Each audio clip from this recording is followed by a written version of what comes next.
Preden sem prišla v Generali, sem delala v enem podjetju in v enem določenem momentu se mi je zdelo, da me dejansko ta firma sploh ne ceni in sem enostavno rekla, ne grem se več in sem dala odpoved.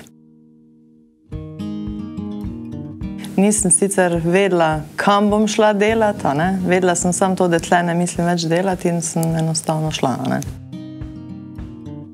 Potem so me pa iz zavoda napotili na razgovor v Generali zavarovalnico in sem jaz najprej rekla, tam jaz ne bom, to ni za mene.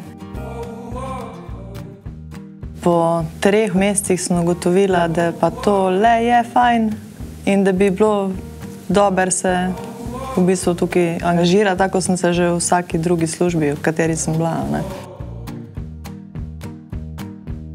V klubu Levi srčnik sem bila leta 2009, 2010, 2011. Dejansko lahko prideš na to lestvico, lahko pride vsak, ampak mora veliko delati.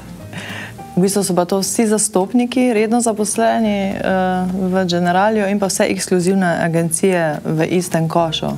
Da se v bistvu en zastopnik meri za agencijo, ki ima, 3 zaposlene. Zato se mi zdi to še posebej dober dosežek, da jaz kot posameznik sem v bistvu prišla med prvih 12 med vsemi.